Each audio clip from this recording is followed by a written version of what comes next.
What's going on, guys? It is Pone bringing you guys some more Battlefield 3 beta, and I am planning the bomb right now. And that's one thing I'm going to talk about before we hop into this little beta talk, is the terminology that we use across the games. Like Call of Duty, a lot of Call of Duty commentators and stuff have been coming over and commentating on Battlefield 3, and a lot of these guys don't know the proper terms of what's going on. Like right now, even though it's about the same damn thing, I'll come in here and I'll be like, hey, I'm planning A. So technically, I am planning a charge on A. I need to destroy the MCOM. So at the same time, that is actually correct.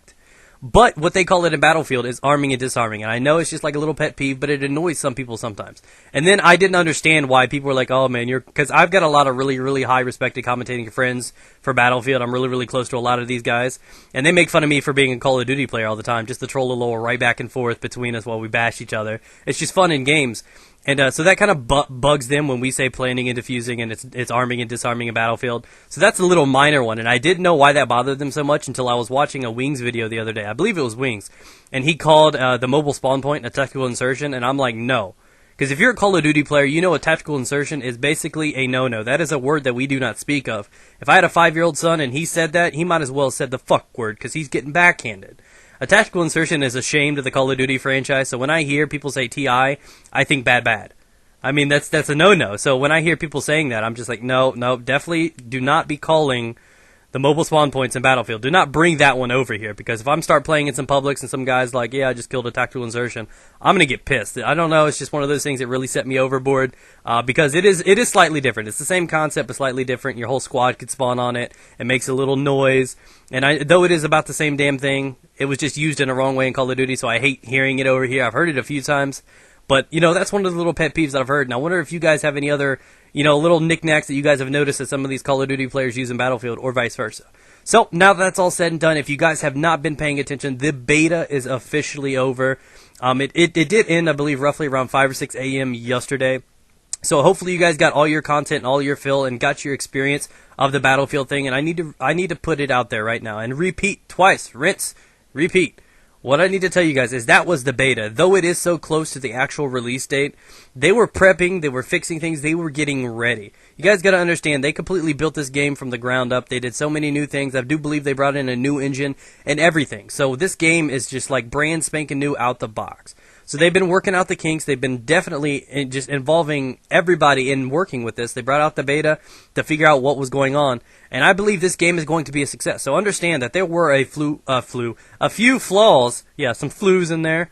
And I have to admit that a lot of them were kind of annoying, and I don't know, I do believe some of them were kind of fixed in the actual online beta for PC, but not so much on console.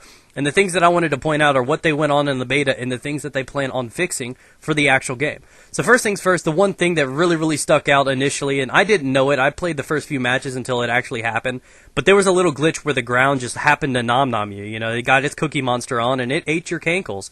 It sucked you in, and I don't know, man. It's like marriage. That's what it was. It was a marriage glitch. So it sucked you in, made you miserable, put you underneath, and it was the end of the world. It was the end of the world. So that little glitch just kind of killed you sometimes and put you underneath the map. It was very, very annoying to be running through, and it was a very uncomfortable thing to be playing. But I do believe they fixed it on PC. It's not been around anymore. I don't know about console. So that's just proof that they're working on things. They're working out a few bugs with what's going on, as well as some of the other things. The gun damage is something that's been very, very highly, sought after towards the coming. Because a lot of the typical Battlefield players are saying, hey, people are dying too quickly. This isn't Call of Duty. Some of the Call of Duty guys are shut the fuck up. It's working just fine. So I think that they're trying to make it balanced and not make it to the point where there's one overpowered gun. There are lots of guns in this game that I really do enjoy. Some of them stand out damage-wise, recoil-wise, such as the AEK 971, which I'm using right now. I think it is a phenomenal gun. It does what it's supposed to. The UMP-45 was a little overpowered. The MK11 mod and SVD, with the fact that they have virtually no recoil and are spammable. So there were a few little things that many people complained about, and they will be working on the fix. So, keep that under mind that the damage will change when the full game is released. I will repeat, the damage on some of these guns will be changed. It's something they've been working on, and they plan on, just working out the kinks. So, with that being said, there have been very, very minimal issues when it comes down to playing this game for the beta. I know with it being so close to the actual release date, they've only got so much to work on it. So they've got about approximately a week to work on this, because you got to figure they got to get it out, they got to distribute it, put it in the factory, and get it out to meet the deadline. So they only have about a week left, probably max, to get through and fix anything that they have not fixed so far. And you got to understand, while this beta was out, they were still working on things. So I do have complete faith in these guys that they will have it out by the deadline, and it will be as, pristine as possible. There will be a few kinks when a game first comes out, maybe some issues with the vehicles.